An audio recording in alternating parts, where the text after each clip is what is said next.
the ninth day actually, of our little session on the Gurus of Avdhoota Dattatraya. We have already been through 7 of them: 5 Panchbhut, moon, and sun.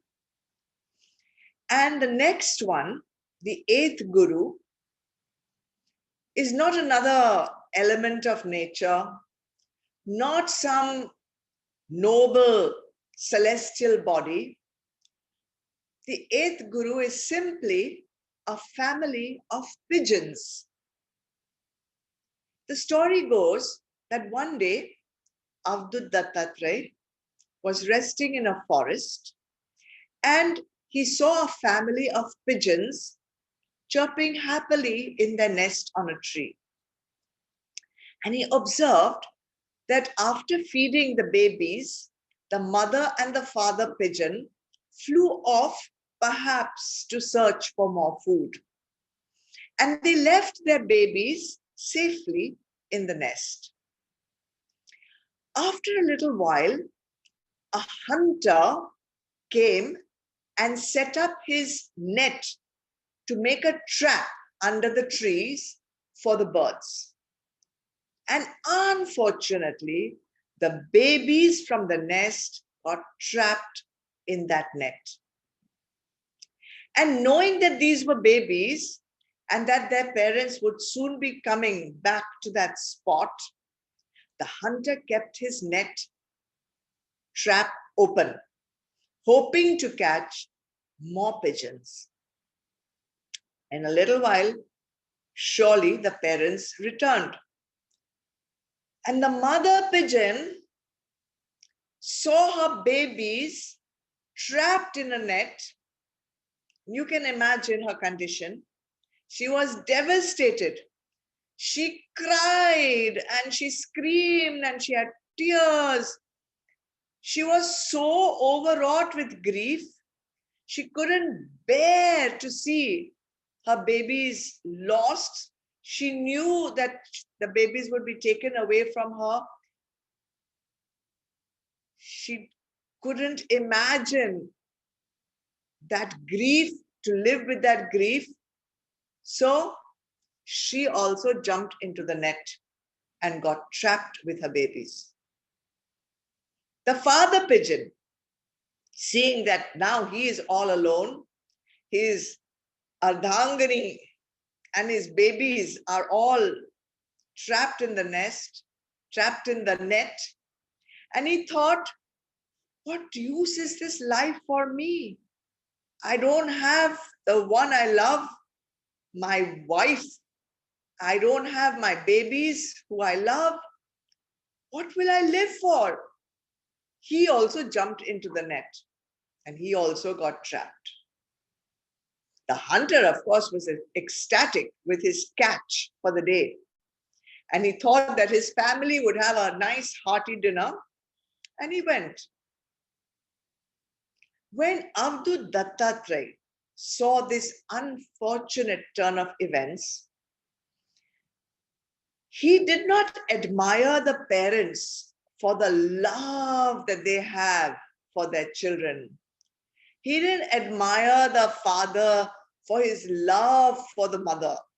In fact, what struck him was the futility of the attachment that they had towards each other and towards the babies. What can we learn from this? There is a huge difference between love and attachment. Of course, one must love, one must care for, one must have concern for one's family, for one's children. One must serve, one must provide for them, one must nurture them. But you must do it because it is your dharma to do it. You must do it because it is your duty to do it. And you must do the actions without karta bhav and without bhokta bhav. If you do it with karta bhav and bhokta bhav, you will definitely get attached to the action as well as to the result of the action. And we have learned how that leads to our downfall.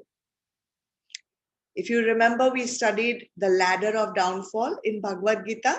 I'm sure you remember it, but I will remind you in short about it.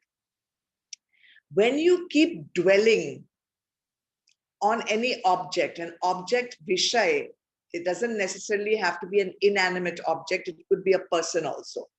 So when you keep dwelling on a thing or a person for a long time, dwelling means over a long time, you will develop attachment towards that vishay. Attachment then leads to desire. An unfulfilled desire leads to anger. I hope you remember all this. Anger leads to delusion. Delusion means wrong thinking. Wrong thinking or delusion leads to confusion of memory. Confusion of memory leads to loss of reasoning. You don't do things right. And that, of course, leads to complete downfall, patan.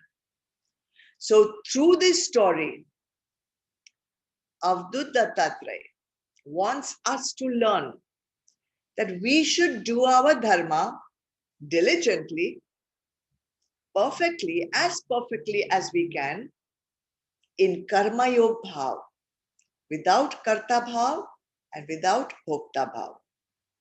Don't get attached to your action nor to the fruit of the action.